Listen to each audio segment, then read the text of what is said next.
দর্শক, রাজধানী বাংলা মোটরে এনসিপি কার্যালয় থেকে এই মুহূর্তে আমাদের সাথে সরাসরি যুক্ত হচ্ছেন সম্রাট হোসেন। সম্রাট, তাসনিম জারার পদত্যাগ এবং জামায়াতের সাথে জোটের বিষয়ে এনসিপি আনুষ্ঠানিকভাবে কিছু জানিয়েছে কি?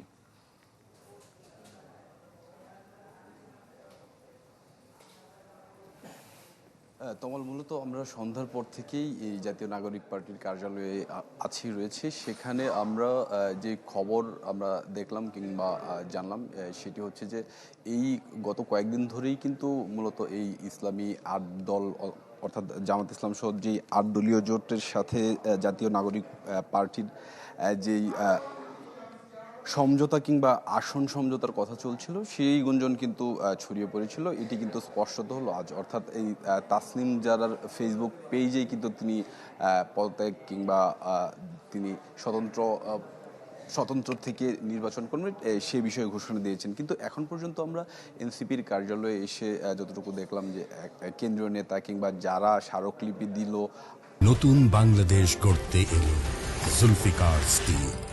জুলফিকার স্টিল, ইস্পাত দৃঢ় অঙ্গীকার। এই সেই ৩০ জন, তাদের কাউকেই কিন্তু এখন পর্যন্ত পাওয়া যায়নি। আমাদেরকে অনানুষ্ঠানিকভাবে এখান থেকে এনসিপির বেশ কয়েকজনই জানিয়েছে যেহেতু তাসনিম যারা নিজের ফেসবুক পেজে তিনি এই পোস্ট দিয়েছেন কিংবা স্ট্যাটাস দিয়েছেন, সেটা তার ব্যক্তিগত।